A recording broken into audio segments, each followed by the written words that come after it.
Listo, Estefanía. Ok. Desde ceros, ¿verdad? Sí. Muy bien. Muy buenos días a todas y a todos en esta mañana que nos acompañan. Es un placer estar en este momento con todas las que se están conectando en este medio. Y soy Estefanía Martínez, estoy a cargo de la Jefatura de Capacitación y Profesionalización del Instituto de las Mujeres de Zapopan.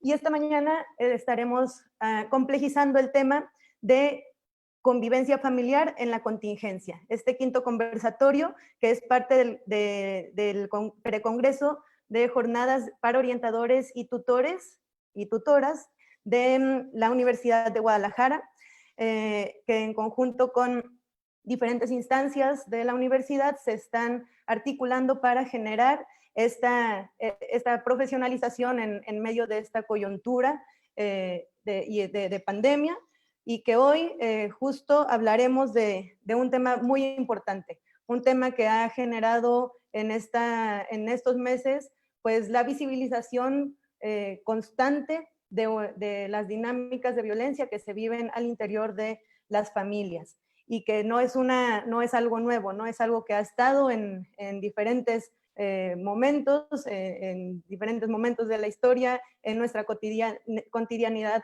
constante, y que en esta coyuntura pues toma otros formatos o otros niveles y se ha visibilizado de formas en donde ha aumentado la violencia en los espacios, ¿no?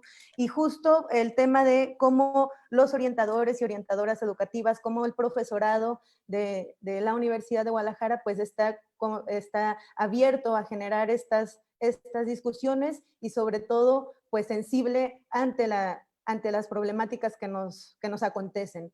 Entendemos que esta problemática pues es algo muy alarmante, que se tiene que trabajar de manera puntual e integral desde todos los espacios, y que los orientadores y orientadoras y profesorado en general tienen un papel sumamente importante en el acompañamiento cotidiano del estudiantado. En este sentido, generaremos este diálogo con expertas y expertos en el tema que durante años han trabajado en estos temas, y que nos darán herramientas, nos ayudarán a complejizar y a sensibilizarnos en este tema para poder generar un acompañamiento integral con el estudiantado y en nuestras vidas cotidianas. En este sentido, esta mañana nos acompaña la licenciada María de Jesús Casillas, quien es psicóloga del DIF Zapotlanejo en el área clínica infantil. A su vez nos acompaña el doctor Armando Díaz Camarena, quien es autor del protocolo para detección y denuncia de casos de violencia de género en centros escolares de educación básica en vinculación con el IJM. Y a su vez nos acompaña la maestra Laura Beatriz Chávez Zavala, presidenta fundadora del Colegio de Abogados Especialistas en Derecho Familiar en el estado de Jalisco, ACE.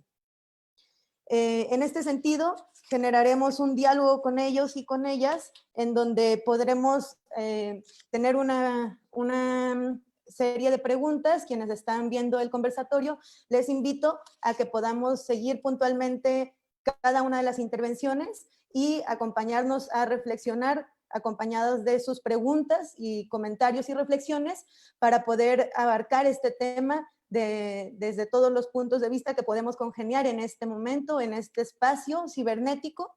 Y sin más preámbulo, les invito a que compartan el link, que compartan el tema, porque es sumamente importante en todos los espacios donde nos desarrollamos. En este sentido, comenzaré hablando del currículum de la licenciada María de Jesús Casillas, quien, como les comenté, ella ha estado en los temas desde áreas diversas, y que ahora se desempeña como psicóloga en el DIF, en este espacio. Ella tiene en su formación académica, es licenciada en psicología por el Centro Universitario Los Altos, acreditada y certificada por Ceneval con calificaciones excelentes, en donde ha atravesado diferentes procesos. Tiene un diplomado en psicoterapia, a su vez diplomados en gericultura, diplomados en formadores de sexualidad humana, así como diplomados en modificación conductual. Ha tomado diferentes cursos y seminarios, manejo del estrés y la ansiedad a través de musicoterapia, abuso sexual infantil, niñas y niños y adolescentes institucionalizados, a su vez seminarios como de derechos humanos e igualdad de género. En 2018, por ejemplo, estuvo en el protocolo de actuación para juzgar con perspectiva de género, haciendo realidad el derecho a la igualdad, y entre otros espacios donde ha participado y ha estado presente. En su experiencia laboral, pues ha trabajado con grupos de niños con problemas de conducta e hiperactividad, ha coordinado grupos de la tercera edad en el área de psicología, impartido cursos de pláticas prematrimoniales y pues ha impartido diferentes conferencias en estos temas y acompañado grupos y talleres en los cuales ha desarrollado estas perspectivas.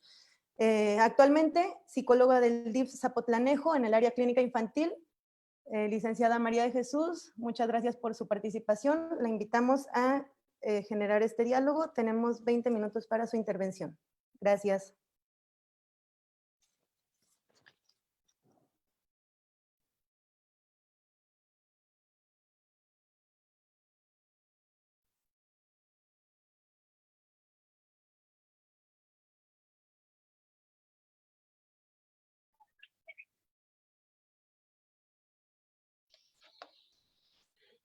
Hola, buenos días. Mi nombre es María de Jesús Casillas Mendoza, como ya les comentaron. Es para mí un gusto el poder compartir este espacio con ustedes. Espero la información aquí dada les sea de utilidad para sus trabajos.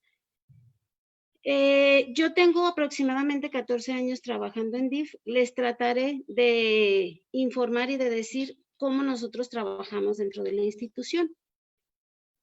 La persona llega a DIF y entonces entra a lo que es el área de ventanilla única. Ventanilla única es un área que está trabajada por trabajo social. Llegas, la trabajadora social te hace una entrevista, ella te pregunta cuál es el motivo por el cual tú vas a la institución y entonces una vez que ya la persona te dice cuál es su necesidad, se canaliza a las áreas que tenemos. Nosotros tenemos el área jurídico, el área de psicología, el área de asistencia alimentaria y el área de derecho. De acuerdo a la necesidad que presenta la persona, pues se le canaliza. Me voy a ir enfocada a lo que es la convivencia familiar y cuáles son los factores que han afectado la convivencia dentro de esta pandemia. Entre lo que se encuentra lo que es la violencia intrafamiliar. ¿Qué es lo que nosotros hacemos cuando llega un caso de violencia en la institución? Nosotros, primero, ya que Ventanilla Única sabe que hay un caso de violencia, lo canaliza a una unidad que se llama UAVI, que es Unidad de Violencia Intrafamiliar. La Unidad de Violencia Intrafamiliar cuenta con un área también de trabajo social, de psicología y de derecho. Se pasa primero con la trabajadora social, se analiza la problemática y una vez que se analiza la problemática, pues se canaliza con la psicóloga. La psicóloga hace su valoración psicológica y ve qué es lo que se necesita, se ve cuál es el grado, o sea, de violencia y entonces a partir de ahí se da otro tipo de seguimiento. Sí es importante que nosotros nos demos cuenta que a veces como tutores el alumno llama, o sea, y nos empieza a comentar cuál es la situación que está pasando. En ocasiones nosotros no sabemos hacia dónde mandarlo. Entonces sí es importante que nos demos cuenta, o sea que en DIF hay un área donde se puede canalizar y donde se le puede dar un seguimiento de una manera adecuada. Está lo que es las adicciones, que también es otro punto que está afectando mucho lo que es la convivencia familiar. Platicando con las compañeras, se comenta que muchas personas que han acudido con nosotros a la consulta, ya sea por llamada telefónica, comenta que anteriormente ellos no tenían problemas, o sea, para ingerir alcohol ni nada de ese tipo. Pero, por ejemplo, ahorita, debido al hecho de que nosotros estamos encerrados en casa, o sea, se nos generan ciertas situaciones y la manera más fácil que encontramos de apagar ese sentimiento de ansiedad, de depresión, de aislamiento, lo llenamos, o sea, tomándonos una cerveza, tomando un tequila o a lo mejor en determinado momento hasta ingiriendo algún tipo de droga como marihuana, cocaína o algún tipo de ese tipo de drogas. Entonces, nos damos cuenta que esta situación, pues obviamente es algo que afecta lo que es la convivencia familiar. Si normalmente la convivencia familiar resulta a veces difícil, pues bajo el influjo de alguna sustancia tóxica o el alcohol, pues obviamente se da una manera más difícil de convivir. También algo que está afectando mucho la convivencia familiar son los trastornos psiquiátricos. Dentro de los trastornos que más se han presentado dentro de la institución es lo que es la depresión, la ansiedad y los trastornos alimenticios. Sí es importante, o sea, el hecho de que, por ejemplo, si nosotros nos damos cuenta de que algún familiar de nosotros, o sea, está cambiando sus actitudes, por ejemplo, si es cómodo que ahorita que tenemos más tiempo de estar en casa, o sea, podemos decir, bueno, tengo más tiempo para estar acostado, para estar relajado, a la hora que tenga que hacer mi trabajo, lo hago vía línea, termino mi trabajo y pues me acuesto. Es bueno, o sea, pero ¿qué tan bueno es cuando ya se vuelve algo muy repetitivo? Decir, es que quiero estar dormido en la mañana, al mediodía y en la noche. Entonces, sí es importante que nosotros nos demos cuenta, o sea, de que esa persona está pasando por un momento de depresión. Si, por ejemplo, algún familiar de nosotros lo vemos, o sea, con ese tipo de situaciones, ¿qué es lo que nosotros podemos hacer? Nosotros podemos llamar, por ejemplo, la institución de DIF. Nosotros en Zapotlanejo, en este tiempo de pandemia, se habilitaron varias líneas telefónicas en las cuales, o sea, la persona puede hablar y entonces puede comentarnos cuál es la situación que se está viviendo. Habemos 6 psicólogos dentro de la institución y los 6 psicólogos estuvimos atendiendo las situaciones que se presentaron. Es importante recalcar que como no se tenía atención directa, pues entonces sí es necesario que nosotros nos mantengamos al tanto, o sea, y estemos al pendiente de las necesidades vía telefónica de las personas. Yo supongo que a ustedes, como tutores, más de alguno de sus alumnos les ha llamado y les ha dicho, pues es que sabe que me siento triste, estoy pasando por esta situación, ¿qué es lo que yo pudiera hacer? Sí es importante darnos cuenta, o sea, que todo el proceso de trastornos psiquiátricos necesitan tratamiento médico. No nada más es como de, ¿sabes qué? Pues yo te voy a hacer el acompañamiento, yo te voy a escuchar, yo voy a decir, ¿sabes qué? ¿Qué es lo que está pasando? ¿Qué es lo que puedes hacer? No es suficiente con eso. Es necesario que nosotros nos demos cuenta de qué es lo que está necesitando la persona en el momento. Yo le puedo decir, ay, no, pues sabes que esto de la pandemia va a pasar, todos tenemos mucho miedo, mucho estrés por lo que estamos viviendo, o sea, todo va a pasar. Sí, sí le ayuda el hecho de que nosotros lo escuchemos, pero también es necesario que nosotros hagamos conciencia de que esa persona necesita un tratamiento farmacológico, necesita acudir al psiquiatra y necesita que se le dé algún medicamento. Si nosotros, por ejemplo, como tutores, estamos ante una situación, o sea, de depresión y nosotros no sabemos qué hacer, existen líneas que nos pudieran ayudar. Está el 075, que es una línea de intervención en crisis, que esa línea está las 24 horas del día, los 365 días del año, y entonces a nosotros nos puede ayudar mucho el hecho de saber que existen líneas telefónicas que nos pueden ayudar ante situaciones que nosotros no tenemos el recurso o no sabemos de qué manera responder a determinada situación. Entonces, está el 075, Está también el 911 para situaciones de riesgo.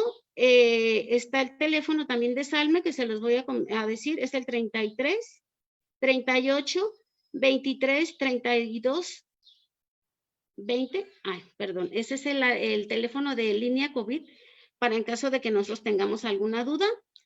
El de Salme es 01800 227 47 47 o el 38 33 38 38.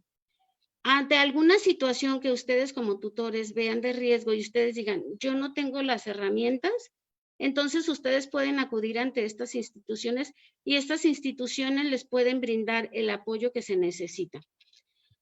También es importante que nosotros nos demos cuenta que ahorita algo que también ha afectado mucho la pandemia es lo de la ideación suicida.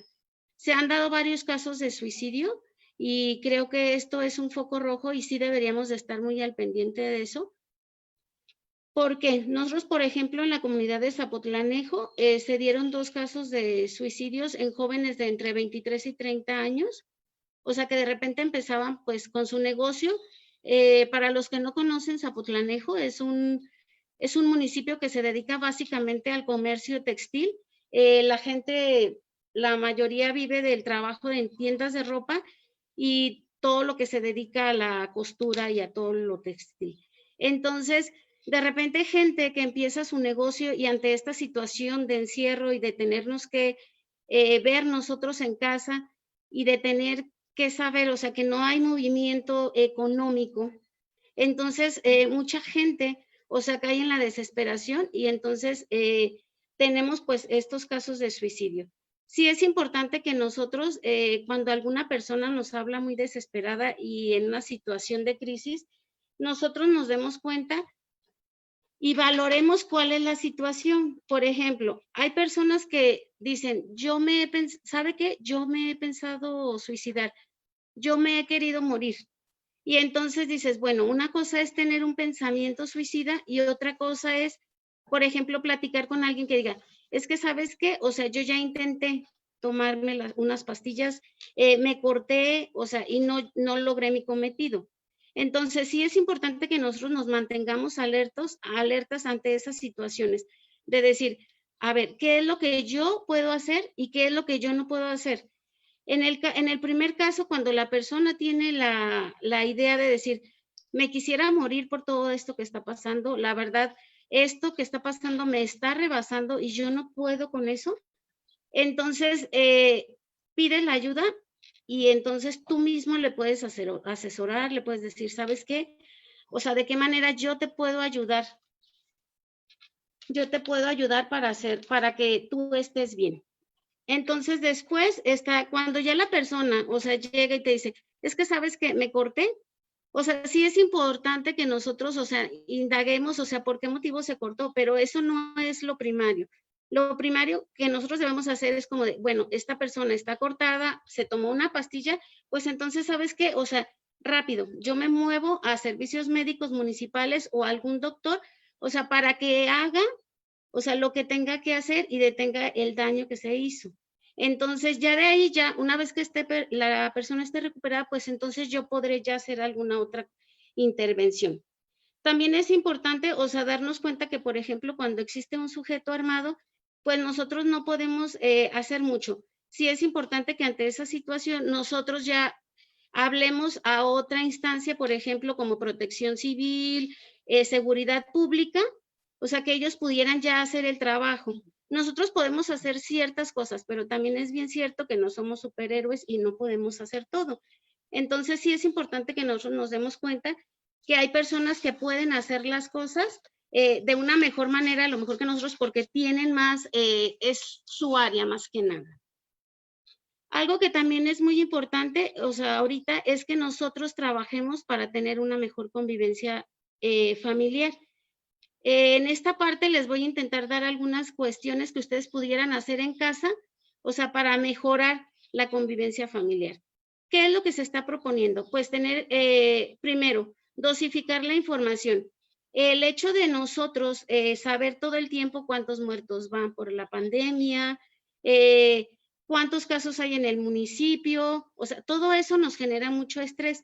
Entonces, sí es importante que nosotros dosifiquemos la información, que nosotros también sepamos cuáles son las fuentes y si las fuentes que nosotros estamos viendo son confiables.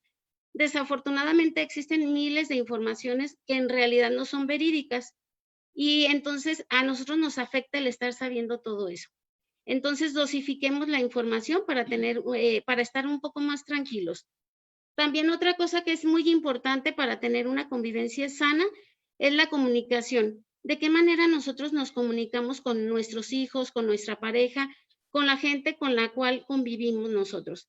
De repente, pues nosotros estábamos muy acostumbrados a hacer nuestra vida diaria, decir, sabes que yo me voy a mi trabajo, corro, vengo, te veo, ay, qué gusto me dio verte el ratito que te vi, pero de repente pues ya vernos 24 horas diarias, o sea, durante más de casi mes y medio, pues obviamente que genera que la comunicación a veces no sea tan buena.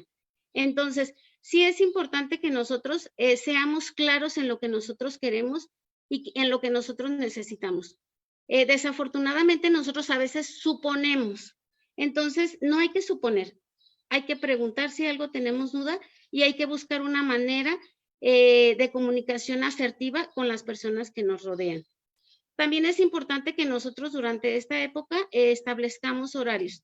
Desafortunadamente nosotros nos hemos visto en la situación, o sea, de que, bueno, pues como trabajamos en casa, nos dormimos tarde, nos levantamos igual tarde y entonces se da un descontrol en cuestión de a qué horas hacemos las cosas.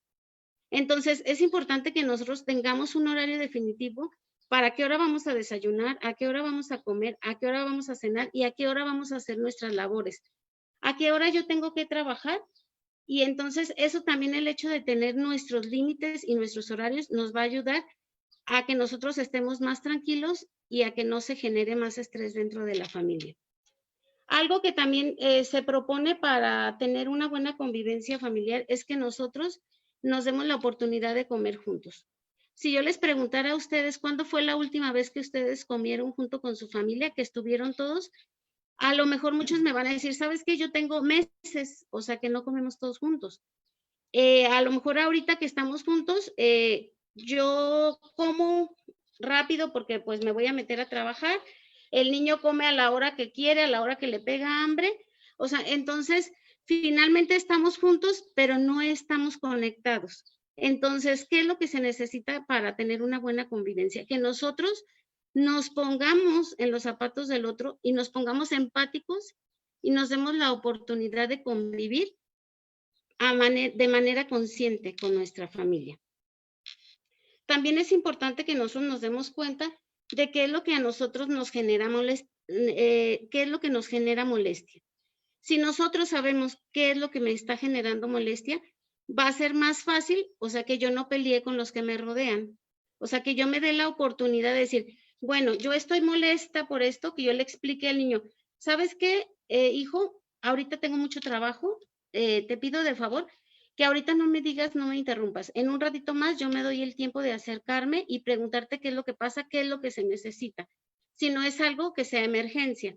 Entonces, pero de repente nos damos cuenta que nosotros estamos molestos ante situaciones, o sea, que antes no nos daban ninguna molestia.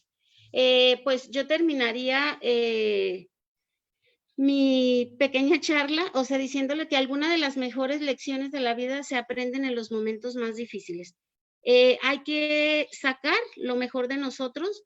Si bien es cierto, se están viviendo momentos muy difíciles, creo que todos tenemos la capacidad de resiliencia, esa capacidad de saber y sacar lo mejor de nosotros a pesar de las adversidades.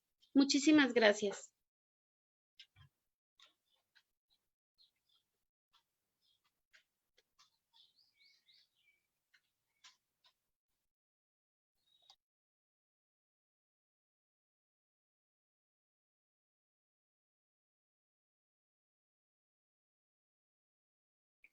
Muchas gracias, licenciada María, por esta intervención. Nos ha clarificado cómo pues, son estas canalizaciones al interior de esta instancia y cómo pues, los tutores y tutoras, profesorado, tendrían la posibilidad de acceder a estos espacios, ¿no? Que pueda haber este directorio de instancias que brinden estas herramientas, que puedan brindar asesoría psicológica en diferentes espacios, es importante para poder dar esta contención, este seguimiento, este acompañamiento, también articulados desde otros espacios. Y pues en este sentido también el reafirmar el tema de la comunicación asertiva, ¿no? Como desde los orientadores y orientadoras educativas, reafirmar estas constantes herramientas para el alumnado de que puedan expresar cómo se sienten, ¿no? El tener una comunicación asertiva y afectiva en sus espacios familiares es importante que quede claro, ¿no? Cómo hacerlo, cómo acompañarlos para que puedan tener estas herramientas.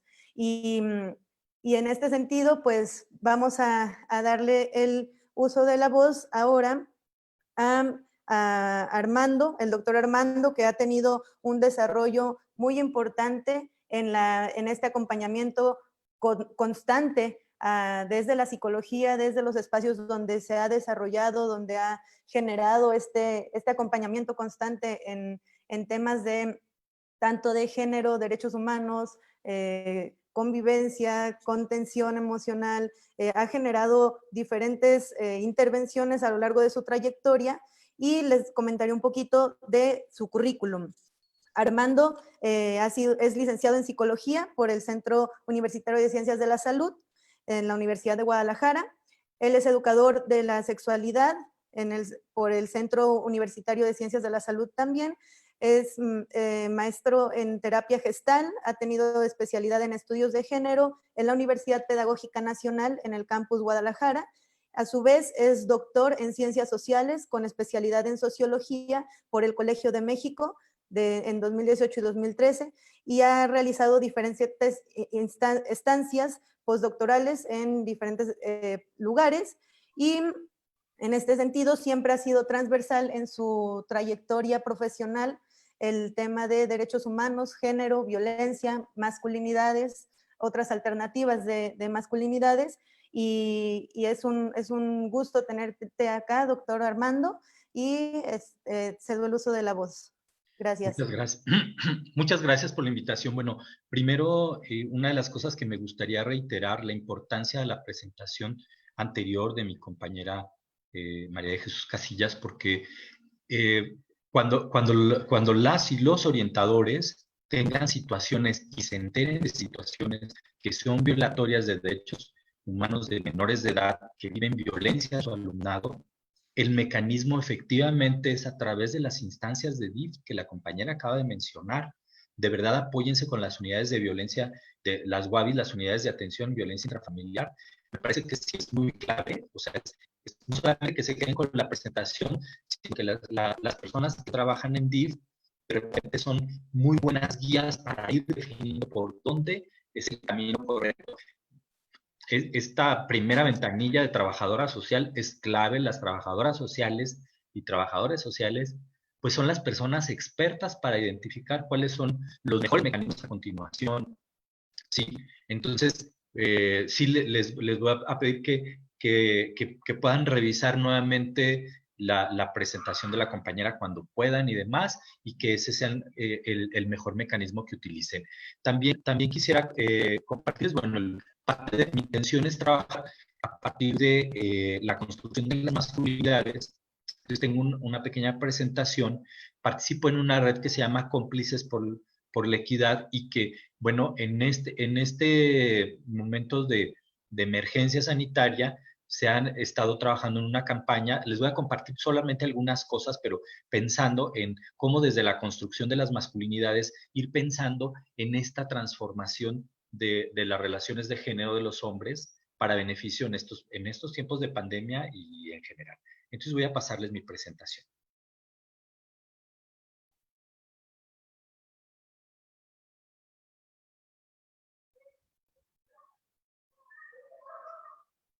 Muy bien. Así se llama la campaña, Hombres en sana convivencia en esta contingencia. Cuidarnos hace la diferencia.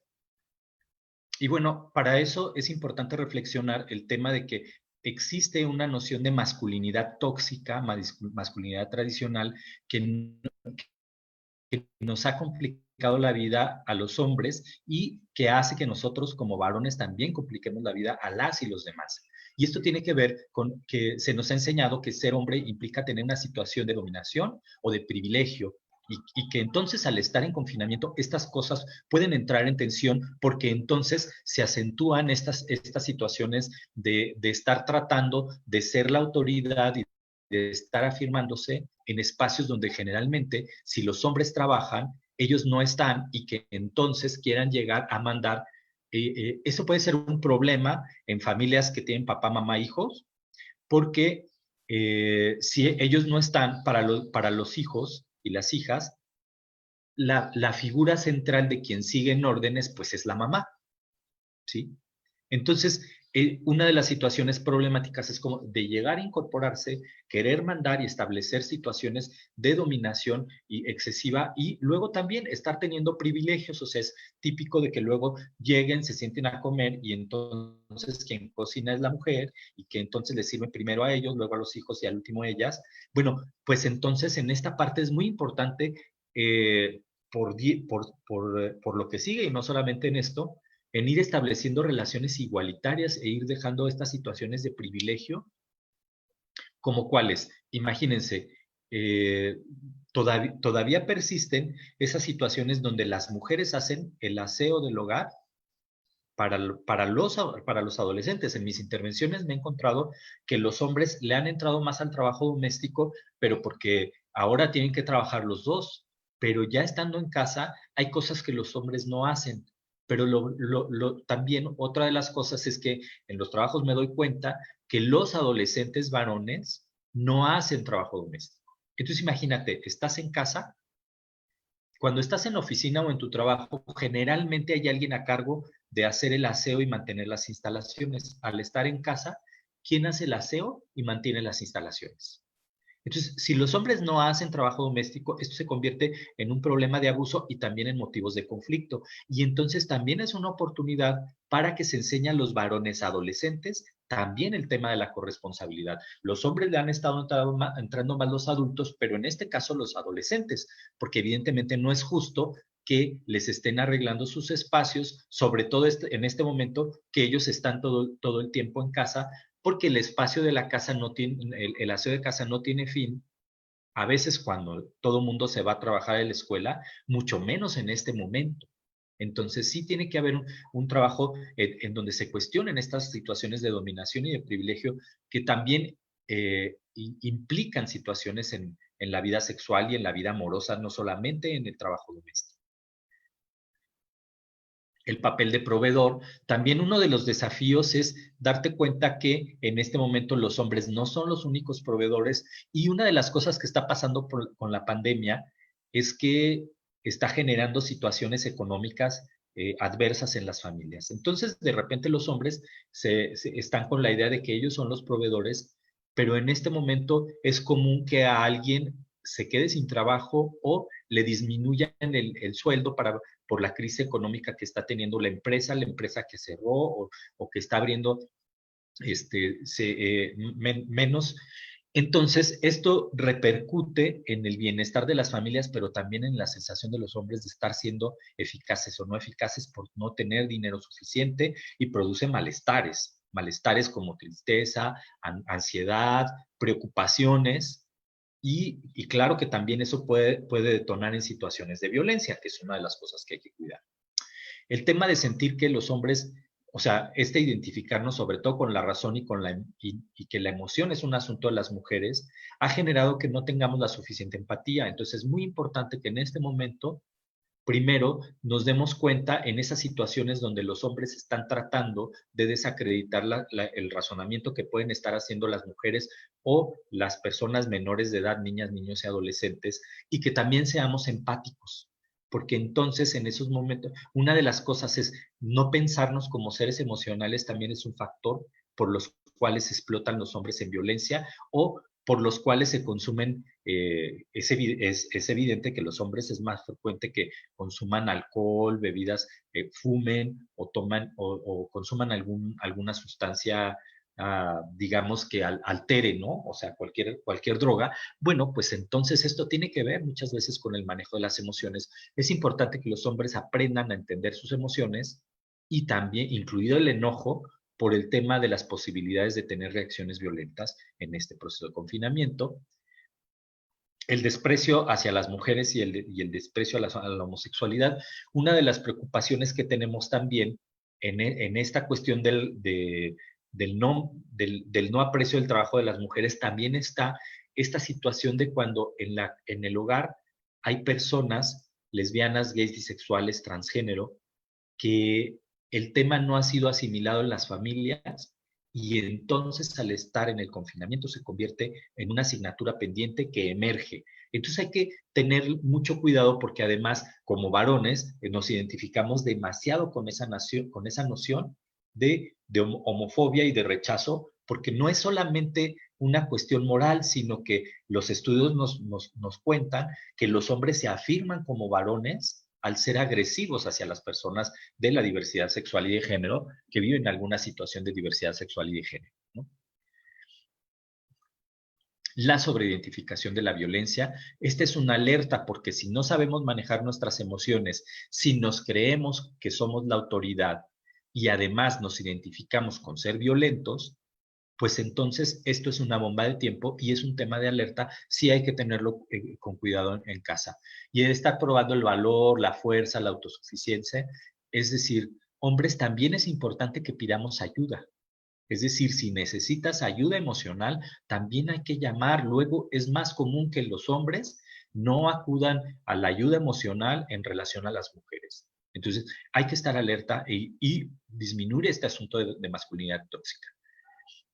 El tema de la potencia sexual. Entonces, una de las alertas con los que hay que también estar pendientes son las posibilidades de las agresiones sexuales. Recuerden que en los sistemas de educación media superior tienen personas menores de edad, entonces son víctimas de abuso sexual. Es una de las cosas que se puede estar potencializando y es importante que cuando eso sucede, conozcan cuál es el mecanismo para ustedes denunciar a través de la institución con las instancias correspondientes que son DIF y Ciudad Niñez, básicamente Ciudad Niñez vinculada ahí, ¿no? Esta parte es una de las alertas en relación a la masculinidad tóxica. Hay un estudio que es la caja de las masculinidades tóxicas. Voy a citar solamente algunas cosas, como esto de que deben de resolver problemas por sí mismos sin pedir ayuda, es el 35% los que todavía están en esa idea, es como la tercera parte. El tema de mostrar la fuerza aunque estén asustados, casi la mitad. Que el tema de que a los hombres no se les enseña a cocinar, coser, limpiar casa y cuidar a los niños, todavía es el 17%. Imagínense la problemática en casa que se puede detonar cuando, pues, que 1 de cada 6 hombres está todavía en esta postura de no entrar en estas cosas que son parte del trabajo que tenemos que ser corresponsables, porque nosotros ensuciamos, entonces nosotros también limpiamos, porque nosotros usamos nuestra ropa, nosotros podemos coserlas, porque a la hora de cocinar podemos cocinar para nuestras familias, no solamente para nosotros mismos. Y el tema de que los hombres deberían de ser los que traen el dinero a las familias, pues bueno, todavía una cuarta parte creen, pues no. 1 de cada 3 hogares son de jefatura femenina, ¿no? Sí. El tema de la diversidad sexual, decir que un gay no es hombre de verdad, todavía está en 1 de cada 4, 23%.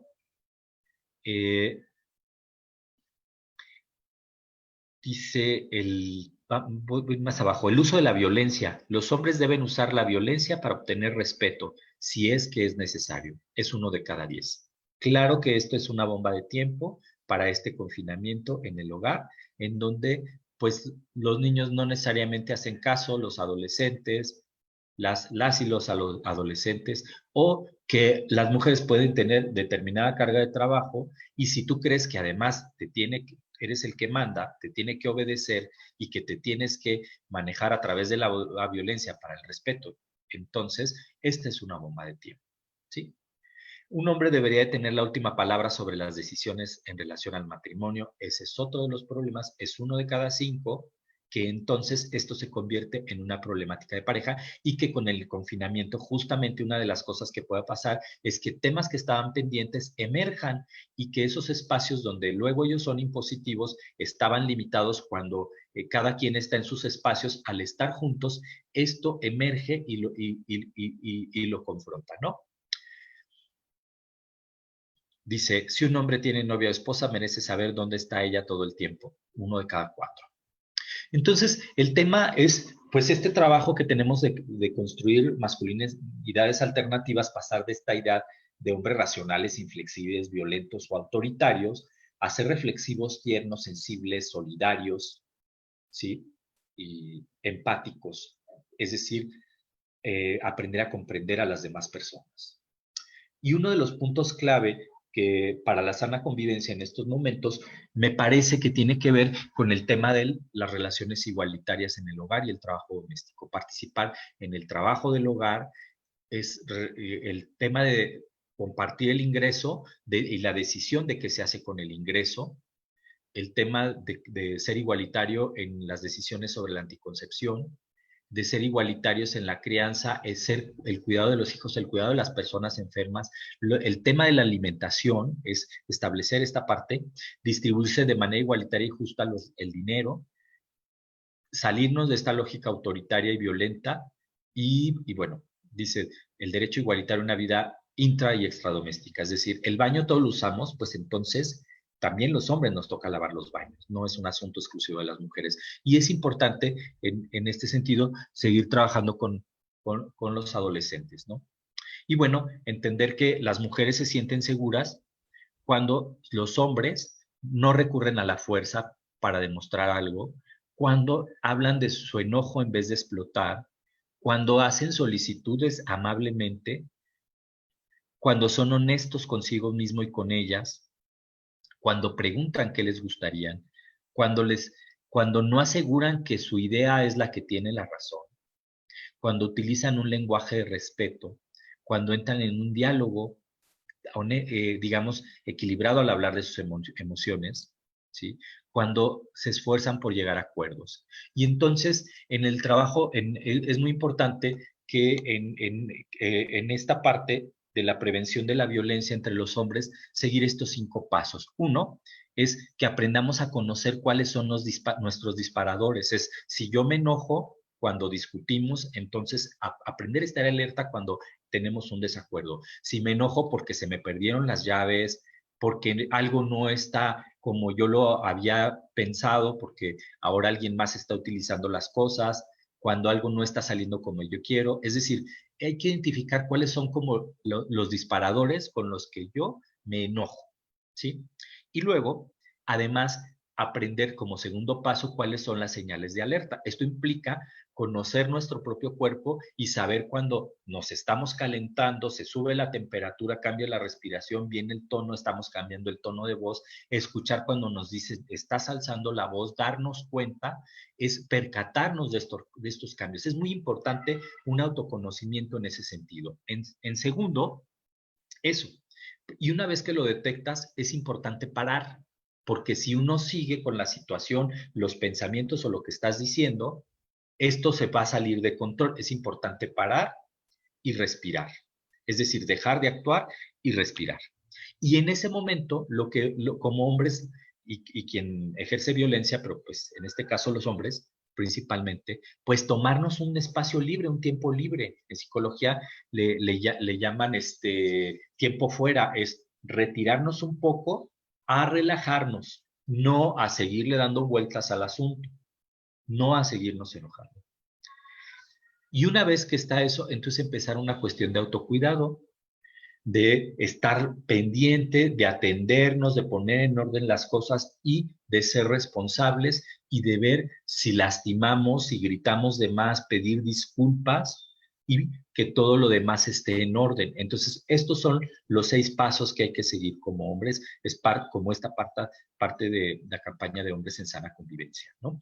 También, bueno, no sé si los tiempos están para poder alcanzar a pasar por ahí unas imágenes. ¿Alcanzo o ya no alcanzo?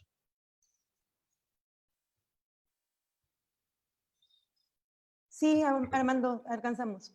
Muy bien.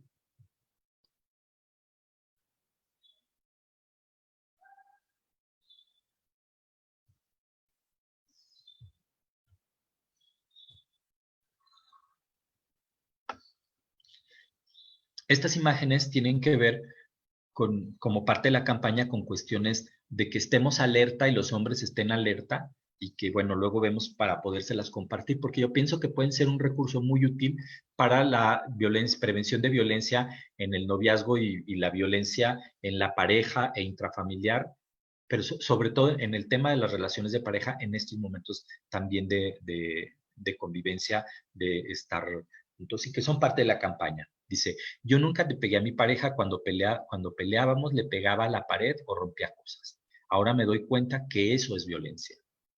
Esto, que entiendan que no pegarle, pero pegarle a la pared, de todas maneras genera miedo y sigue siendo violencia. Dice, después de pegarme, mi papá decía que era por mi bien. Yo les decía lo mismo a mis hijos. Ahora me doy cuenta que eso es violencia.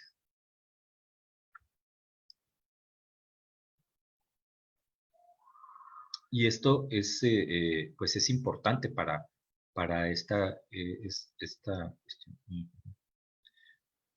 déjenme.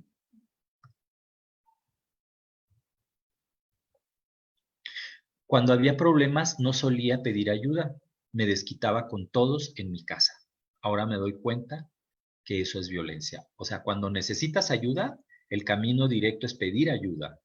El camino indirecto que solemos seguir muchos hombres es explotar, es agredir o es contenernos y alcoholizarse y demás. O sea, el problema no es el consumo del alcohol, ni siquiera creo que el consumo lúdico de otras sustancias. El problema es que cuando necesitamos ayuda, en vez de pedir ayuda, explotamos o hacemos consumos y las cosas se salen de control. Dice, descalificaba a las mujeres diciéndoles locas aunque tuvieran la razón. Ahora me doy cuenta que eso es violencia. Le digo cosas de broma, entre comillas, aunque sé que le lastiman. Ahora me doy cuenta que eso es violencia. Me burlaba de su cuerpo, pensaba que era gracioso. Ahora me doy cuenta que eso es violencia. Eso es muy importante, la parte del respeto y además estas alertas en este momento de encierro, ¿no? que se van acumulando los sentimientos. Cuando me siento inseguro o celoso, le reviso el celular. Ahora me doy cuenta que eso es violencia. Entonces también darnos cuenta qué pasa con este asunto de la seguridad, qué es lo que nos está pasando, que no confiamos en las personas. A mí me queda muy claro ver parejas en donde es evidente que la compañera es perfectamente leal. O sea, eso se puede notar no solamente por la actitud, sino porque te das cuenta de lo que ha hecho por el otro. Es decir, hay toda una historia de cosas que ha hecho por el otro y el otro aún así no puede confiar. Entonces, es importante que te des cuenta este asunto de tu incapacidad de confiar, esta parte de los celos y que no tiene que ver con tu pareja, que tiene que ver contigo. Muy bien, estas son básicamente las imágenes y bueno, con esto me parece que ya completamos el tiempo, ¿verdad? Sí, entonces muchas gracias. Muchas gracias, Armando. En este sentido, pues es sumamente importante, ¿no? El tema de generar esta reflexión profunda e integral y consciente y acompañada de lo que implican las masculinidades actuales, ¿no? Como el ser hombre y como el entender que cómo se ha entendido que tiene que ser un hombre, pues nos trae estas situaciones de violencia muy fuerte que definitivamente tenemos que reflexionar y generar unos acompañamientos al alumnado en este tema para desmitificar estos estereotipos de género y estos roles de género que parece que no son intocables, ¿no? Y definitivamente el tema es que como tutorado, como profesorado, debemos de tener la capacidad de desarrollar estas perspectivas en donde podamos desmontar y reconstruir estas formas de cómo relacionarnos. Y en este sentido, pues, estas herramientas de de reflexión acerca de cómo generar comunicación asertiva y afectiva, pues es uno de los principales elementos, ¿no? Entonces, pues como profesorado y como tutorado, es bastante importante tener claridad de esta perspectiva de género que nos ayude a complejizar el tema de nuevas masculinidades, ¿no? Masculinidades no machistas, no tóxicas, que podamos reflexionar que el ser hombre puede implicar tener otras dinámicas y otras formas de cómo nos relacionamos con las otras y los otros. Y vamos a ahondar más en este tema. También les pedimos a las personas que nos están siguiendo en Facebook que nos puedan acompañar con algún comentario, alguna pregunta a las intervenciones que se han dado y a nuestra última intervención, que es a cargo de la maestra, de la maestra Laura Beatriz Chávez Zavala. Ella, les diré un poco de su currículum, quien nos ha acompañado en diferentes espacios, diferentes luchas y asociaciones. Es especialista en Derecho Familiar como prestadora de MAS, Círculos de Paz y Justicia Restaurativa. Es expositora y conferencista y ha estado desarrollando en diferentes espacios grupos en donde se reflexiona sobre estos temas, ¿no? Y algunos de sus lemas son: la paz se construye desde las familias, la proactividad genera acciones de paz, por lo que la paz es un movimiento.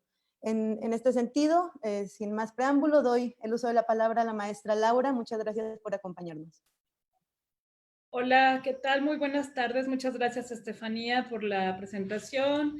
Y pues es un gusto, un placer estar trabajando también aquí con la licenciada María Jesús Casillas y el doctor Armando Javier Díaz Camarena, quienes me antecedieron con temas muy puntuales, muy específicos desde sus ámbitos de trabajo, y que decirles que pues el Colegio de Abogados y Abogadas Especialistas en Derecho Familiar del Estado de Jalisco trabajamos desde lo multidisciplinario. Nuestra preparación es multidisciplinaria, hemos estudiado psicología positiva, tanatología, PNL y todas las herramientas que precisamente nos sirvan para la atención a las personas víctimas de delitos o víctimas de la violación a sus derechos humanos.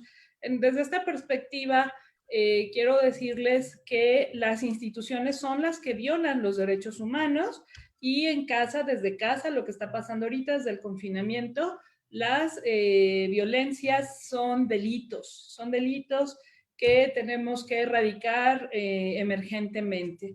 Les voy a compartir en estos breves minutos una presentación que nos puede apoyar, sobre todo para las personas que somos pues más visuales, ¿no? Y sobre todo, primero que nada, agradecer a las personas organizadoras de este quinto conversatorio, en el cual me honro en participar, porque así estamos construyendo la paz, ¿sí? Decía el doctor Danesh que tenemos dos opciones. Construir la paz es movernos, es decir, salir del cuadro, quitarnos el traje. Yo, por ejemplo, si me dicen, maestra Laura, no, dime Laura, aquí en este tema, trabajando con las personas víctimas, estamos en el mismo plano y no hay jerarquías. Entonces yo soy Laura Chávez para ustedes. Los motes de maestra o doctorado a lo mejor me sirven para que me paguen más en otras cosas, pero en este trabajo multidisciplinario simplemente soy Laura y soy una persona que se quita los zapatos, se descalza para ponerme en los zapatos de las víctimas, y es así como hemos trabajado desde el Colegio de Abogados Especialistas en Derecho Familiar del Estado de Jalisco. La convivencia familiar es un derecho fundamental que nadie puede violentar. Ahorita se está viviendo una convivencia familiar forzada porque nos mandaron pues al resguardo, pero aquí sí se habla en manera negativa. Hay personas que están meramente confinadas y están confinadas con el violentador, con la violentadora, con esas personas que generan ese maltrato infantil a las personas adolescentes.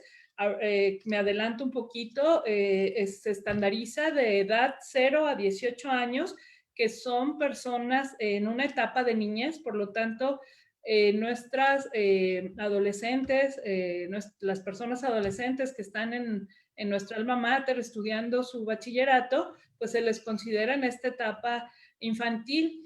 Y aquí el delito de maltrato infantil en forma muy general, que hay diferentes tipos de delitos, pues es que quien ejerza la patria potestad, el cuidado, la tutoría, la vigilancia, agreda a las personas menores de edad utilizando la fuerza física. Yo agregaría también la psicológica, y ya lo hemos visto precisamente con nuestra y nuestro expositor que me antecedieron, y que sea con el objeto precisamente, ya sea contundente, un arma o verbal. Hay que estar. Y alteren la salud física, mental, ¿sí? Y su integridad.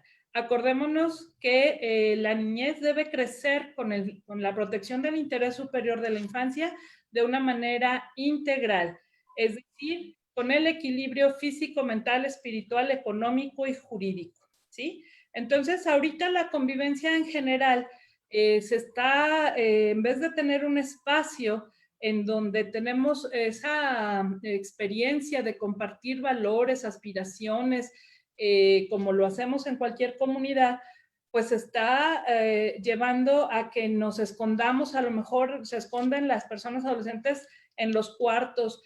La convivencia familiar no basta decir, platicar o esa comunicación asertiva que es muy importante.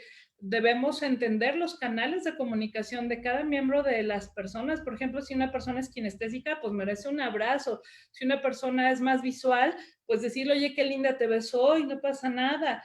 Entonces, o las personas auditivas, pues platicar con ellas más seguido, ¿no? Entonces, los canales de comunicación son muy importantes para la convivencia familiar, y pues ahorita lo que estamos viendo pues son una escalada de violencias terribles que están llevando precisamente a que se cometan delitos a las personas adolescentes que están gritando a voces, pues ayuda, y que qué bien que desde estos espacios se va a aprender que tenemos derechos y que los adultos tenemos obligaciones. ¿Quiénes somos obligados a cuidar la niñez?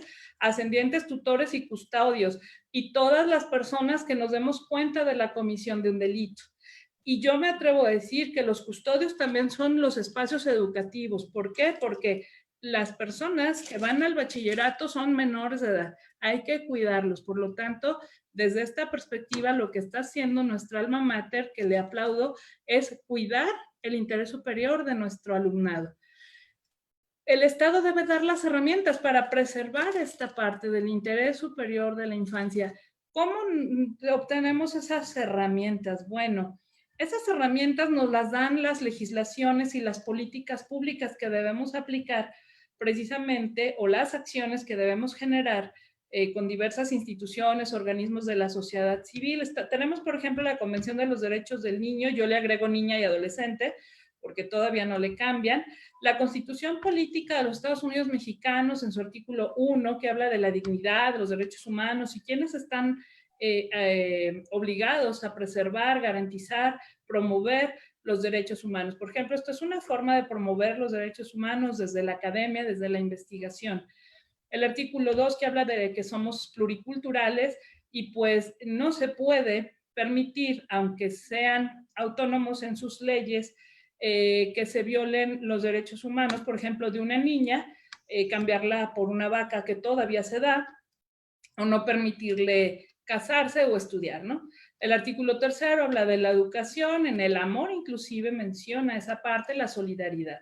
Artículo 4, que establece las bases, y estamos en pañales en ello, precisamente del interés superior de la infancia y los elementos y quienes deben cuidar a la infancia en México. El artículo 17 constitucional, que nos habla de la cultura de paz, que es obligatoria para todos y todas. Y el artículo 18 de la forma en cómo las personas adolescentes que que son los infractores, pues cómo se va a manejar de manera restaurativa y desde casa pues el proceso penal, el debido proceso penal que deben tener con dignidad. La Ley General y las estatales de los derechos de niños, niñas y adolescentes, que nos dan toda una gama, primero, de establecernos, igual que las convenciones, los derechos humanos de la niñez, que deben ser respetados por todos y todas, pero también nos dice las obligaciones parentales. Fíjense, ya hemos llegado al grado que se tiene que escribir en una ley cuáles son nuestras obligaciones parentales. Entonces, aquí los tutores y las personas que se van a dedicar que se están dedicando al cuidado de la niñez de nuestras personas adolescentes desde la Universidad de Guadalajara, tendríamos que abarcar muchísimos cursos para poderles dar a entender precisamente cuáles son esas obligaciones parentales, hacer escuela para padres. Recordemos, y vuelvo a repetir, son menores de edad. Cuando yo estuve en la prepa 7, el doctor Armando Macías, en paz descanse, fue mi director, y él le hablaba a los papás para mostrar las calificaciones, y hacía bien, era muy criticado, pero somos, en preparatoria todavía somos menores de edad, por lo tanto, hay un cuidado en esa parte, ¿no?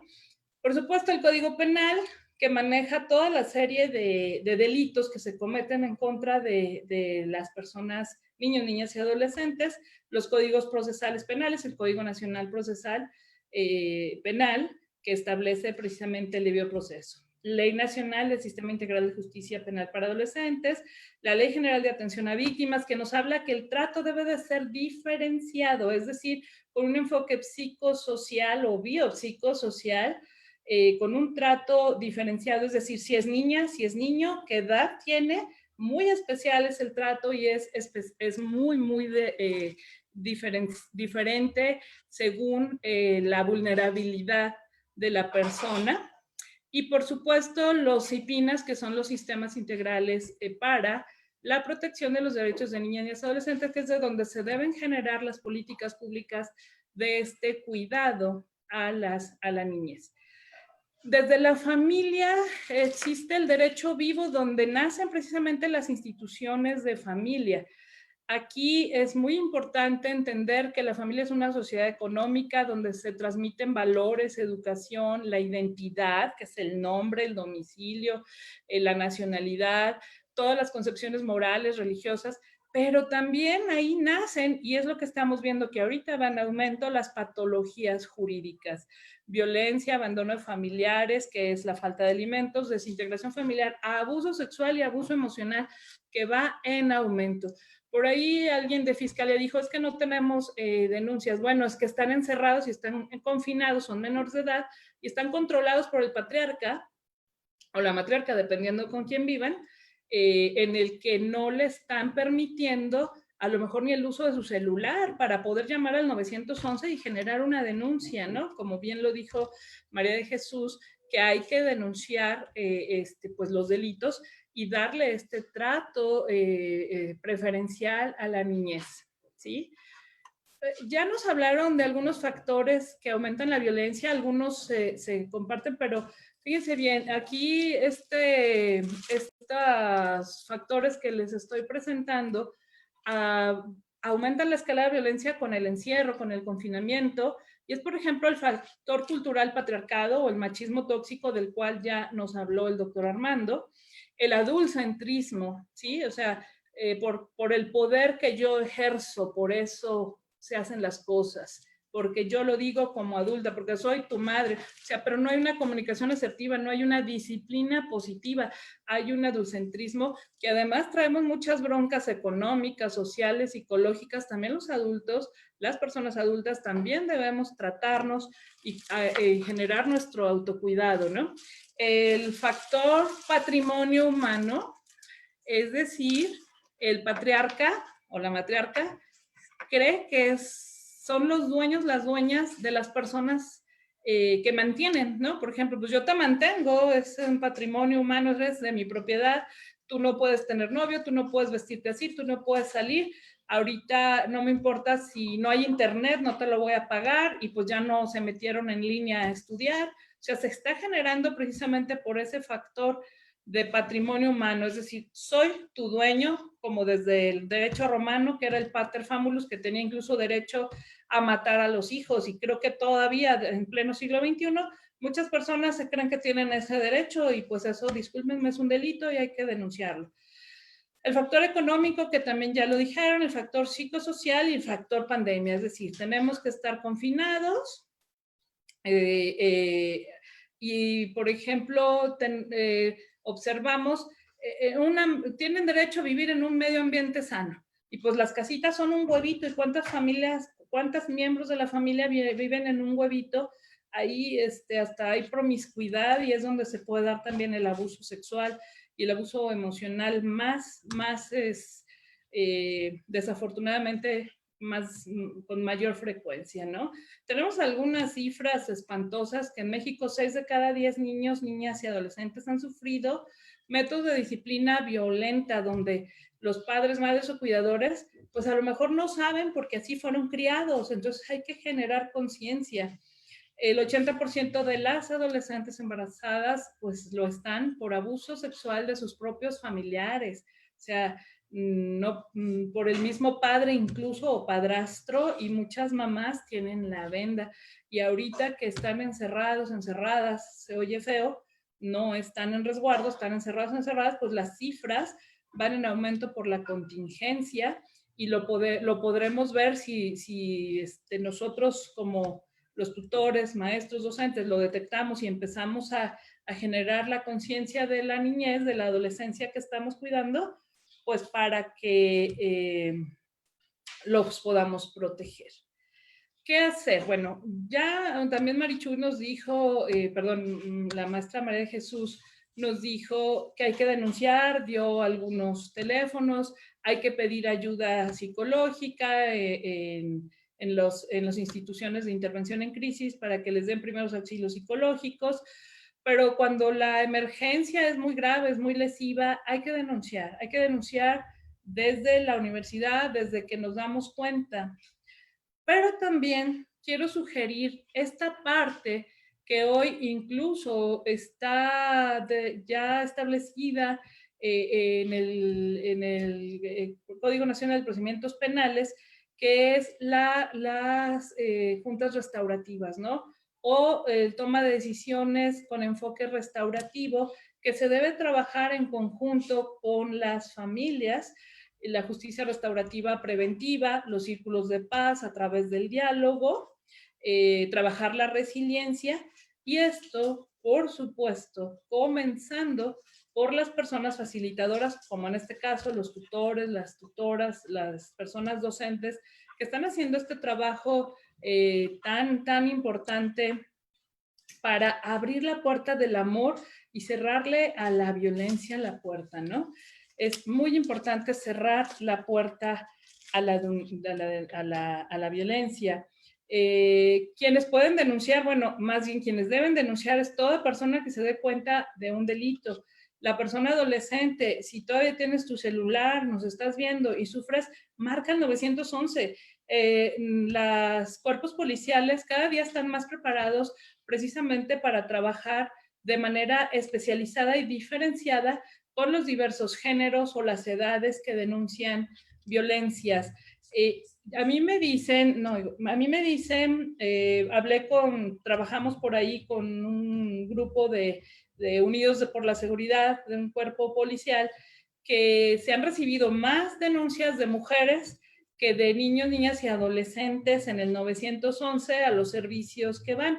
Habría que ver si realmente es porque no hay violencia, porque estos foros los están haciendo porque desde la universidad están detectando la violencia contra las personas adolescentes. Pero si nosotros tenemos un ámbito de trabajo positivo, es decir, que el jefe, porque se da mucho la violencia psicológica y laboral desde nuestros ámbitos de trabajo, entonces se requiere que desde nuestras autoridades de la universidad trabajen en un ámbito positivo para que, conforme a la NOM 35, las personas docentes tengan ese ambiente de trabajo, cero hostilidad, cero estrés, para que se puedan preparar en esta toma de decisiones con enfoque restaurativo, en generar círculos de paz. Es muy, muy importante, porque si no, seremos incongruentes y no se va a poder hacer. Incluso puede haber hasta miedo para denunciar una forma, delitos violentos, ¿no? ¿Qué se busca cuando ha habido un conflicto, violencia, delitos o violación a los derechos humanos? Pues la tranquilidad. Hay que restaurarse, hay que sanar, hay que buscar el bienestar. Y precisamente este enfoque restaurativo, esta toma de decisiones con enfoque restaurativo que se debe trabajar muy, muy arduamente, pues es para recuperar nuestro proyecto de vida, porque todas las personas víctimas se les genera un trauma, mínimo o máximo que sea la acción. La violencia no debe de haber ni, ay, fue poquito, o cuando le llamamos la violencia blanca, ¿no? Los victimólogos, la violencia blanca, pues es que él me atacó. Entonces generalmente usamos la violencia blanca y la mayoría de las personas lo hacemos. Entonces es poco a poco irnos preparando a través de estas acciones que generan la evolución, el respeto a la dignidad, a la igualdad, a la equidad, y sobre todo que aquí en estos enfoques restaurativos se trabaja la armonía social y la sanación. Es muy importante si yo me voy nada más al área de abogada, pues me voy a ir a un área muy agresiva, que es estar denunciar y no generar conciencia y meter a la cárcel a todas las personas violentadoras. Y no, yo creo que hoy estamos en una posición emergente donde la sociedad debemos trabajar la sanación social, individual, personal, grupal, y sobre todo desde nuestros pequeños y nuestras pequeñas niños, niñas y adolescentes, ¿no? Y precisamente estos círculos o estos procesos restaurativos, es muy importante trabajar con las personas ofendidas o las personas que generaron, las víctimas, las personas ofensoras, no me gusta llamarles delincuentes, pero son las personas ofensoras, la comunidad. Por ejemplo, a mí, educadora, pues me está afectando que las personas adolescentes de mi centro educativo estén sufriendo violencia. Entonces, la comunidad es parte importante, las instituciones son parte importante para generar este enfoque restaurativo, para bajar, erradicar las violencias contra las personas adolescentes y sobre todo trabajar en las familias, desde las familias, como leyeron por ahí nuestro lema, la paz se construye desde las familias. Howard Serr, que es conocido como el padre de la justicia restaurativa, nos habla de que la justicia restaurativa promueve los resultados que fomentan la responsabilidad del actuar del ofensor, la restauración para el mismo ofensor y por supuesto para la víctima, y la sanación de todos. También el victimario debe de sanar, y sobre todo una representación precisamente en esta sociedad, para respetar a todos, que esa es la raíz, nos pone aquí una florecita, que es respetar a todos, y para enmendar el daño que hay. El daño no, la enmienda del daño no solamente es una compensación económica, sino la parte biopsicosocial de la víctima, cuáles son las necesidades, ¿no? Usar procesos incluyentes y colaborativos, involucrar a todas las partes, como ya lo dijimos, atender las obligaciones y centrarse en los daños y las necesidades. Ahorita ustedes, de manera restaurativa, están haciendo estos conversatorios y se están enfocando en las necesidades que tienen las personas adolescentes de salvaguardar su vida, su integridad, su dignidad y dejar de ser violentadas desde casa. Por eso, pues los felicito, les agradezco muchísimo que me hayan invitado y yo quedo a sus órdenes precisamente por una cuestión de autocuidado. A la 1:30 yo me tengo que desconectar, pero quedo a sus órdenes para contestar algunas preguntas en algunos minutitos antes de retirarme, y pues que por toda la sociedad que nos está viendo desde el Facebook, agradecerles que se interesen por estos temas. Gracias a nuestra alma mater por generar estos espacios para que a través de la comunidad universitaria se construya la paz. Muchas gracias. Muchas gracias, maestra Laura, por esta intervención que nos ha dado, que nos ha compartido.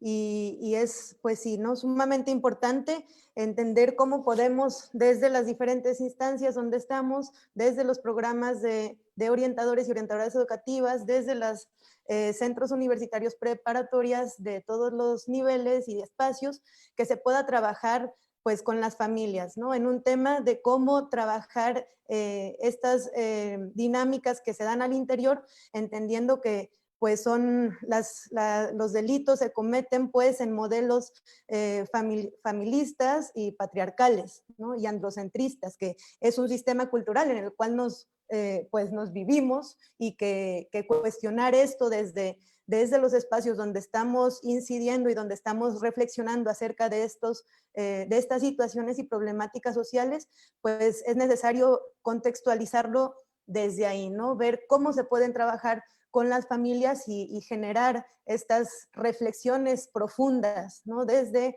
los espacios donde se encuentran los orientadores educativos, las orientadoras, el profesorado. Y en este sentido, vamos a comenzar con la sesión de preguntas. Muchas gracias, maestra Laura. Le voy a, como se tiene que retirar, vamos a generar un par de preguntas que ha hecho el público. Y por favor, quienes están conectadas y conectados aún pueden hacer preguntas. Los invitamos a que podamos complejizar este tema, recibiendo comentarios, preguntas y poderlas desglosar aquí con nuestras ponentes y con nuestro ponente. Maestra Laura, le hacen esta pregunta que dice, cuando como profesores creemos que un alumno está siendo víctima de violencia, ¿qué podemos hacer si este alumno por temor no quiere contarlo abiertamente? A su vez, le hacen esta otra pregunta que es, ¿cómo se puede trabajar con las familias para atender estos temas? Claro de que sí. Bueno, los orientadores y las orientadoras que trabajan con las personas adolescentes y creen, o sea, ya cuando creemos, hay un dicho que dice, cuando el río suena es que agua lleva. Además, me imagino que también tienen una preparación con psicólogos y psicólogas, ¿verdad? Y si la persona no quiere hablar, no la podemos obligar. Podemos generar alguna reunión individual, alguna reunión privada con las personas expertas en psicología para que veamos si con alguna técnica, aunque sea menor de edad, es voluntaria, ¿verdad? Pero si vemos que hay un peligro inminente y él no lo quiere decir precisamente porque está aterrada esta persona, hay que denunciar. Definitivamente hay que denunciar. Al 911. Bueno, el 911 es si estás viendo en el momento, como dicen, la flagrancia que esté sucediendo el delito, pero se pueden orientar también, como lo dijo María de Jesús, por medio de los DIF, que trabajan precisamente con el tema de prevención de las violencias, o ir al edificio que se llama Ciudad Niñez, donde se encuentra las oficinas precisamente de delitos especiales contra la niñez, y generar una denuncia de los hechos conocidos. El Ministerio Público está obligado a recibir las denuncias y a investigar. Para eso es el Ministerio Público, y por supuesto presentar testigos. Cualquier persona que se entere de un delito que estén cometiendo en contra de una persona menor de edad tiene obligación a denunciar, y por supuesto a trabajar de manera multidisciplinaria con ese enfoque biopsicosocial especializado en la niñez y de protección a los derechos humanos. Y la otra pregunta es, ¿cuál? Agregarles que no tiene que ser familiar la persona que denuncie, es cualquier persona que nos damos cuenta, y si los orientadores y orientadoras están haciendo este trabajo importante, hay que explicarles y decirles que tienen la obligación de denunciar. Perdón. Sí, muchas gracias, maestra. La otra pregunta era cómo se debería llevar este trabajo con las familias ante esta violencia que se vive al interior. Sí, es muy difícil meternos al sistema familiar, al interior de las casas. Es muy importante ir generando el equipo multidisciplinario, capacitado, consciente de cualquier profesión. No necesariamente deben de ser psicólogos y psicólogas las personas que trabajen en las decisiones con enfoque restaurativo, para ir generando reuniones familiares o spots o anuncios en donde se les invita a las familias a participar. Recuerden que la Universidad de Guadalajara o los centros educativos a donde acuden las personas adolescentes, pues son instituciones, es parte de la comunidad interesada para trabajar desde la restauración, desde la familia tiene que sanar. La familia tiene que sanar, vemos un trabajo difícil porque no te puedes meter a casa, no te puedes meter a tu sistema y tiene que haber voluntariedad, que es uno de los principios inminentes, pero cuando no hay voluntad de cambiar y se sigue generando violencia contra los niños, niñas y adolescentes, hay que denunciar. Entonces, es todo un contexto, una política pública interna que se debe generar de trabajar la prevención de las violencias, la erradicación de las violencias, desde la cultura de paz, con este enfoque restaurativo para las familias. Y sobre todo trabajar mucho con la niñez, pero sí es importante las familias hacerlas caminar hacia estos temas, porque cuando yo fui docente en una secundaria, pues nunca pude entrar a las familias y les decía a mis alumnos, a mis alumnas, y luego al día siguiente decían, no, pues maestra, es que tú nos hablas de la cultura de paz y todo, pero llego a casa y así literal me dan de chingadazos, ¿no? Entonces, perdón la expresión, pero en los términos de violencias o de delitos se tiene que expresar tal cual lo que está sufriendo la niñez. Entonces, ¿cómo vamos a entrar a casa? Con programas destinados para invitar a las familias a que tengan comunicación asertiva, decisiones restaurativas, diálogos de familia, círculos de paz. Es toda una técnica, son modelos y son herramientas que nos pueden servir. Muchas gracias, maestra Laura. El doctor Armando quería hacer una intervención, pero ¿se retira, maestra Laura? Me despido, sí, muchísimas gracias. Yo quedo a sus órdenes y gracias, María Jesús y Armando, por compartir este escenario, y Estefanía por tu moderación, y después ver si nos podemos contactar para hacer algo en conjunto los tres, porque me encantó mucho su enfoque, el enfoque de cada uno. Gracias. Pues, muchísimas gracias, yo me tengo que despedir. Muchas gracias, maestra. Buen día. Sí. Hola, bueno, a mí me parece muy importante esta siguiente pregunta. Quiero intervenir también como en dos sentidos. El primero es que es muy importante que el sistema de educación media superior establezca cuál es el protocolo. Es decir, si lo que opera es que denuncia al profesor o denuncia a la escuela. Es decir, por ejemplo, en Secretaría de Educación Pública, porque es nivel primaria y secundaria, lo que se establece es que si se entera porque le dice la alumna o alumno le dice al profesorado lo que hace es una carta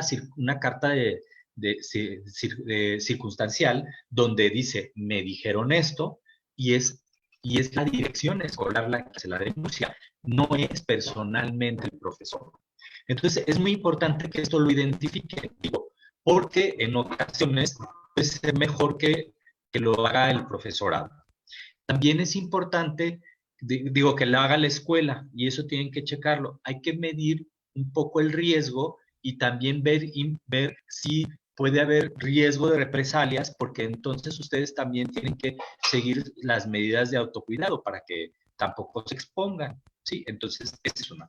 Y la otra es que yo creo que en este proceso lo mejor que pueden hacer es tener un mapa de las unidades de atención de violencia intrafamiliar de los municipios y las que hay aquí en zona metropolitana, para que ya haya una articulación directa de cada uno de los bachilleratos con el personal, que les inviten a que el personal les dé talleres o les dé pláticas para que ustedes tengan ya una relación ya bastante más cercana para cuando se necesite una cuestión. Por ejemplo, a veces se necesita ya una cuestión jurídica y entonces la abogada o abogado que esté en la UABI te puede ayudar a resolver cómo se hace el mecanismo, incluyendo el de si el mecanismo más pertinente es que sea la denuncia, es decir, puedes que hagas porque recuerden que tienes la obligación.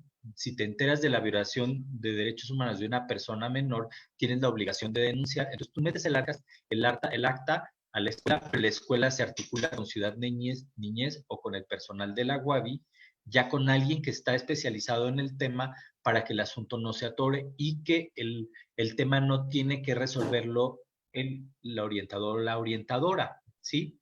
Es decir, tiene que denunciar y cómo hacer algo para que en este sentido vaya así. Yo pienso que el proceso de articulación entre las instituciones tiene que ser clave y que también a mí me parece que una de las cosas es que el sistema de educación media superior, lo mejor es que tenga su propia unidad de atención de violencia intrafamiliar. ¿A qué me refiero? A que haya en el núcleo externo alguien que sepa cómo hacer estos mecanismos. Es decir, por ejemplo, ahora que se han hecho los protocolos para los casos de violencia contra las mujeres, en el caso de acoso y hostigamiento, en muchas instituciones lo que se ha hecho son unidades de género en donde se reciben las quejas y ya saben por dónde va a ir todo el procedimiento y a veces no son quienes van a atender la queja, pero sí hacen el acompañamiento. Entonces, en este caso, a mí me parece que el SEMS sí debe tener a alguien, como lo tiene la Secretaría de Educación, que es a quien le remiten cada que tienen dudas y entonces les dice por dónde va el procedimiento, porque recuerden, o sea, las unidades de atención de violencia intrafamiliar, por como son municipales, entonces este trienio pueden estar trabajando muy bien y el siguiente, pues cambian el personal y están empezando. Y entonces alguien que esté al tanto de eso te puede decir si lo mejor es articularte en ese momento con la unidad o ir a Ciudad Niñez. Estas cuestiones que se mueven, yo sí creo que es importante que haya alguien, que haya un equipo especializado en guiar, no en resolver, porque la universidad no es un ministerio público, no es DIF, no es Ciudad Niñez, pero sí que haya alguien en el equipo de SENS a quien inmediatamente que le llamen les diga por dónde, en qué unidad ir, con quién ir, si en ese momento no es lo más recomendable ir a la unidad porque acaban de renovar el personal o no, o sea, cosas que pueden ser muy, muy prácticas. Gracias. Gracias, Yo doctor quería Fernando. comentar respecto a que se puede hacer una denuncia anónima. Dentro de DIF vas y haces la denuncia anónima, entonces no hay tanta necesidad. Muchas veces nosotros no la pensamos para denunciar o la gente dice, es que sabes que si yo voy y digo, pues me pueden hacer algo por las represalias que se puedan tomar. Cuando hay una situación de violencia y nosotros ya lo tenemos claro, o sea, de que existe, nosotros podemos acudir a DIF, a cualquier DIF, y entonces se hace una denuncia anónima. El proceder es de que, por ejemplo, se hace la denuncia anónima y entonces la trabajadora social de UABIFAM hace una visita domiciliaria y entonces de esa manera, o sea, se investiga si en realidad existe la violencia, o sea, porque ellos hacen su trabajo, pues trabajo de investigación de campo con los vecinos, con todo, y una vez, o sea, que ya se da cuenta de que sí existe la violencia, entonces se cita a las personas a la institución y entonces se hace un acompañamiento a lo que ya se comenta, o sea, de ir a Ciudad Niñez. Entonces, pero sí es importante de que nos demos cuenta que las denuncias se pueden hacer anónimas. Y eso creo que ayudaría a que mucha gente se animara a hablarlo y a denunciar. Justo en este tema Ahí, hay una pregunta que nos quisiera nada más repite. complementar, perdón, nada más recordemos que si se hace la denuncia anónima, nada más hay que cuidar que si en el proceso se dan cuenta que el orientador se enteró y no denunció, entonces no haya esa complicación. Entonces, el tema de que haya una instancia de la universidad es que en el momento en que tú reportas a la universidad se vuelva una denuncia anónima porque quien denuncia es la universidad y entonces nada más sí es muy importante que el SEMS establezca cuál es el mecanismo para que no vaya a incurrir eso y a la vez esté protegido el personal. Es decir, es una denuncia anónima ante la universidad o algo así, o que se mantenga en el DIF como anónima, pero es importante que quede este mecanismo para que no se quede como que no denunciaste y al mismo tiempo se proteja, que es lo que hace Secretaría de Educación, es decir, no se enteran que es el maestro. Sí. Así es. Sí, justo la pregunta iba dirigida a quién denuncia, si el orientador o la orientadora educativa o el representante legal de la prepa. Sí, yo creo que primero eso lo tiene que definir el sistema de educación media superior, pero lo que sucede es que, por ejemplo, si tú denuncias, pero tu director no se mueve, entonces tienes que buscar la forma de sí hacer paralelamente la denuncia anónima. Entonces, si no se movió tu director, tú ya denunciaste, ¿sí? Entonces, eso sí es muy importante hacerte cargo de que eso funcione, Pero yo creo que tiene que establecer el sistema de educación media superior, tiene que establecer cuál es el mejor mecanismo. Si es que se centre en este lugar o que se hace el acta circunscrita y queda establecido y hay un acuerdo para que se haga la denuncia, aunque sea anónima. Entonces, eso es un mecanismo que tiene que definir el sistema de educación media superior, porque es algo que se entera a nivel escolar. No se escucha bien, ¿verdad? Dice, lo tiene que definir el sistema de educación. Armando, ¿se está cortando tu micrófono? Sí. Lo tiene que definir el sistema de educación media superior. Se cortó la última intervención que diste. Sí. ¿Podrías repetirlo, por favor? Sí, claro. Lo mejor es que se establezca un protocolo interno para que en el protocolo se defina quiénes van a estar a cargo de dar seguimiento a este mecanismo. ¿Ya se escuchó? Sí. Ok. Sí, creo que tienes que moverte despacio, tal vez se cortó bastante, pero en lo que solucionamos esto, podemos pasar a una pregunta para la licenciada María de Jesús. Nos preguntan qué protocolo se aplica para saber si el grado de violencia que está padeciendo la víctima es de qué grado. Entonces, también le preguntan, ¿cuándo como profesores creemos que un alumno... perdón, esa era otra pregunta. ¿Qué protocolo se aplica para saber el grado de violencia que está padeciendo la víctima? Sería esa. Existe un protocolo que eso lo maneja la unidad de violencia. De hecho, se los pudiera hacer llegar. Les voy a dejar mi correo electrónico de teléfono. Se los puedo hacer llegar vía electrónica. Sí, es importante que nosotros nos demos cuenta de que se va a calificar la violencia entre moderada, severa y extrema. Una vez que ya está el tipo de violencia detectada, pues entonces el seguimiento, o sea, de la institución y hacia dónde se va a manejar la persona. Les puedo hacer llegar esos formatos vía electrónica. Ahorita les voy a poner mi correo electrónico y mi número de teléfono. Cualquier información que necesiten, pues se las hago llegar vía electrónica respecto a lo del protocolo. Sí, muchas gracias, licenciada María de Jesús. Y a su vez hay una pregunta más para el doctor Armando, que nos dicen, ¿cómo como hombres es difícil tenerlos en casa, en la cuarentena? Quieren salir a pesar de la situación tan delicada y es un constante estira y afloja con el resto de los integrantes de la familia que sí están en un resguardo. ¿Qué hacer en esta situación resultado del machismo tóxico mencionado, en el que el hombre dice, no pasa nada, quiero salir? Una pregunta para Armando. Sí, miren, yo creo que se tiene primero que estar trabajando en el diálogo. Sí se tienen que tener campañas más concretas en esta parte de la conciencia del riesgo. Sí. Y también una de las cosas es que los mismos hombres tengan alternativas para el trabajo del movimiento, porque una de las cosas es que si están acostumbrados a tener un ritmo de estarse moviendo, hay que hacer una rutina de estar en casa, es decir, ejercicio en casa, trabajos de meditación y este tipo de cosas también, porque una de las cosas es que la gente va a tener un ritmo corporal.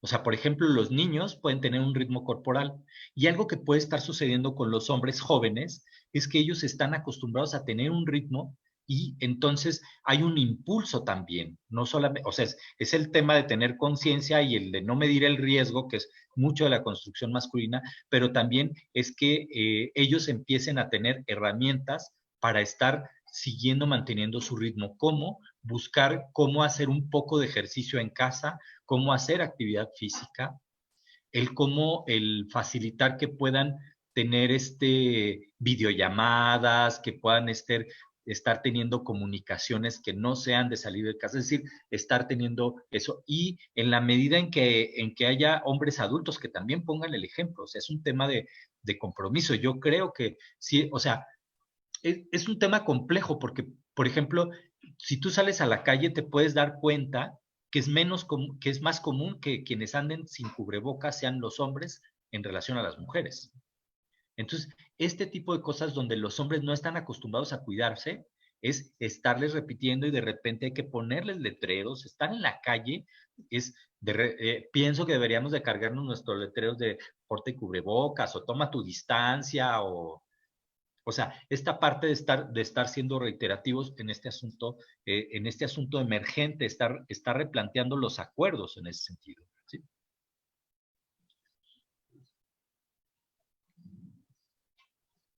Muchas gracias, Armando. Una pregunta más para la licenciada Marichuy es, si el alumno por problemas familiares dice que no pudo entregar las actividades, ¿se puede considerar como un delito familiar que se debe denunciar? ¿Qué hacer en este caso? Yo creo que sí es importante, o sea, de que primero investigar, o sea, qué tan cierto es, o sea, lo que está diciendo el menor. En ocasiones nosotros podemos incurrir, o sea, en situaciones de decir, es que el menor dijo, o sea, cuando en realidad no es lo que está pasando en casa. Entonces, yo creo que primero que nada, antes de hacer cualquier cosa y de irnos a otras situaciones, será indagar, o sea, si lo que está diciendo el menor es en realidad. O sea, desafortunadamente ahorita los chicos estamos viendo que eluden mucho la responsabilidad y entonces es más fácil culpar. O sea, no tengo lo necesario para cumplir con mis tareas, para cumplir con mis responsabilidades, entonces le echo la culpa, o sea, a que en mi casa no tengo lo necesario. Entonces, sí es importante primero que nada, pues indagar si es verdad. Una vez que indagues y te des cuenta, o sea, que en realidad el menor, o sea, carece de lo básico para cumplir con sus responsabilidades, pues entonces sí habrá que nosotros tomar otra decisión y decir, bueno, pues a llegar a un punto donde se tenga que obligar, o sea, a la familia, o sea, para que tenga todo lo necesario para el menor.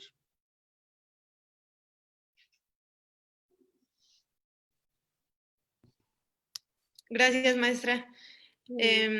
Finalmente, al doctor Armando le hacen las siguientes preguntas. Bueno, es para quien la quiera contestar, ¿es posible que los padres de familia den de baja a su hija de la prepa de la UDG sin el consentimiento de la hija, solo porque el padrastro no quiere que estudie?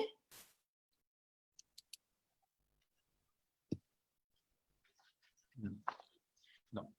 Bueno, en principio esto lo va a representar mi compañera, pero aquí lo que opera es no tiene por qué salir. Lo que sí es que sí, o sea, si la persona menor de edad, por mucho que tiene ese derecho, no hay quien le respalde, es un tema que tiene que resolverse. Es decir, sí tiene que empezar a pensarse cuál va a ser como apoyos económicos, alternativas en un momento dado, familiares que le respalden, porque una cosa es que no tenga el derecho y la otra es que cómo va a seguir estudiando y sostenerse algunas necesidades. Es decir, esto que puede estar siendo condicionado por la persona mayor de edad, entonces se tiene que resolver.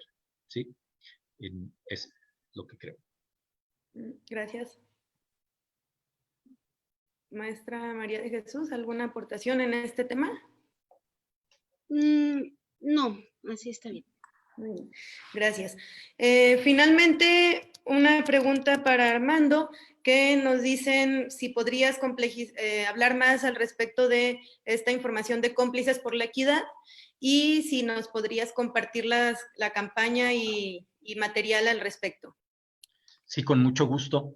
Miren, Cómplices por la Equidad, somos una red de personas que trabajamos, hay mujeres también, o sea, somos hombres y mujeres. Digo hombres primero porque sí somos mayoría y hay personal de distintas áreas académicas y de atención y de educación y estamos en todo el país.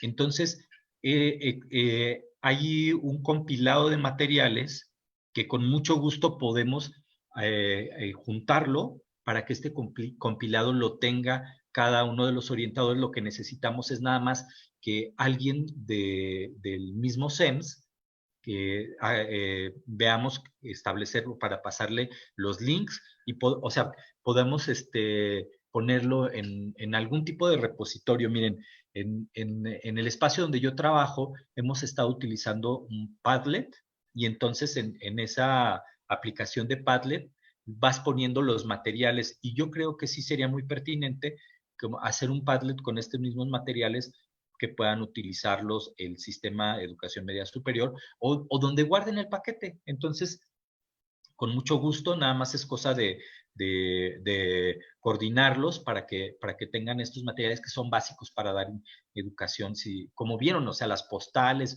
son cosas bastante creativas y que la finalidad es justamente que se hagan intervenciones educativas y yo creo que pues es un gran recurso que esto pase a manos, en este caso a las máquinas, de las y los orientadores para que pueda tener el fin de fluir la campaña con mucho gusto. Pues es un favor para nosotros porque es que se cumpla la meta. Muchas gracias, Armando, y muchas gracias, licenciada María de Jesús. Vamos a terminar con este conversatorio, pues no sin antes agradecerles con todo este conocimiento que nos han compartido, en donde pues la invitación es a reflexionar sobre las dinámicas internas en las familias, las dinámicas y las estrategias que como profesorado, como tutores y tutoras educativas en todos los niveles de la Universidad de Guadalajara, pues se tienen que tomar, ¿no? Cómo poder generar estas reflexiones profundas, generar estrategias, campañas, acompañar a las cientos y cientos de familias que están en manos de su intervención y que podamos generar estas discusiones y extenderlas a todos los espacios posibles de la red universitaria, pues definitivamente nos acercará a generar reflexiones que nos ayuden a detectar estas violencias intrafamiliares y que podamos generar otras alternativas desde el estudiantado que pueda incidir en los espacios familiares. Y que, bueno, el tema es cómo garantizar derechos humanos, cómo apelar a que las instancias, instituciones y todos los entramados institucionales puedan garantizar estos derechos humanos y que puedan garantizar una vida libre de violencia a las mujeres y a los hombres y a todos los espacios familiares y de todos los contextos posibles. En este sentido, pues el tema es que el trabajo con las familias es sumamente importante también, ¿no? Cómo poder generar estas reflexiones y empezar a generar cambios culturales desde los espacios en donde nos encontramos. Finalmente, les invitamos a las que nos siguieron y los que nos siguieron a acompañarnos en el próximo conversatorio que se realizará el próximo 12 de julio, el 15 de julio a las 12 horas, y el tema será manejo del tiempo en la contingencia. Este sexto conversatorio en donde seguiremos complejizando qué implica esta nueva normalidad, ¿no?